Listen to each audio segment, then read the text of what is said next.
Timoteyə 2-ci məktub. 3-cü fəsil. Axır zamanda. Bunu bil ki, bu axır zamanda çətin dövrlər olacaq.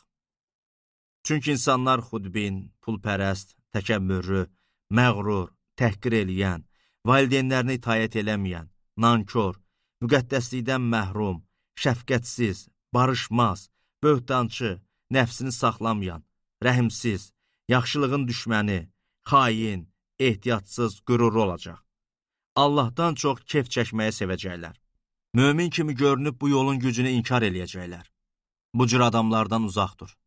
Bunların arasında evlərə soxulub zəif iradəli qadınları əsir eləyən adamlar var.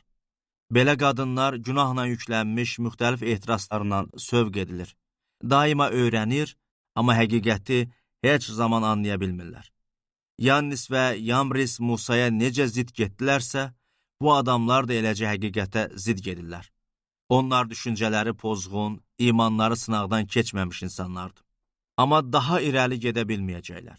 Çünki Yannislə Yambrisin axmaqlığı kimi bunların da axmaqlığını hamı açıqca görəcək. Timoteyə son öyüdlər.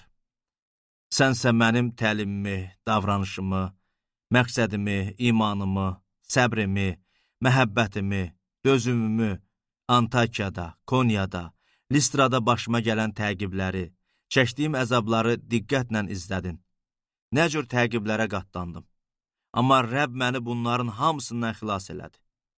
Məsih İsa'da möminliyə yaraşan bir həyat sürmək istəyənlərin hamısı təqibə məruz qalacaq. Amma pis adamlar və saxtakarlar aldadıb aldanaraq getdikcə daha betər olacaqlar. Sənsə öyrəndiyin və güvəndiyin şeylərə sadiq qal. Çünki bunları kimlərdən öyrəndiyini bilirsən. Müqəddəs yazıları uşaqlıqdan bilirsən. Onlar Məsih İsa'ya olan iman vasitəsilə sənə xilas gətirən hikmət verməyə qadirdir.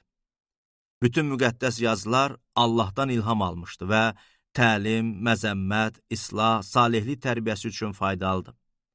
Beləcə, Allah adamı bacarıqlı olub hər yaxşı iş üçün təchiz edilsin.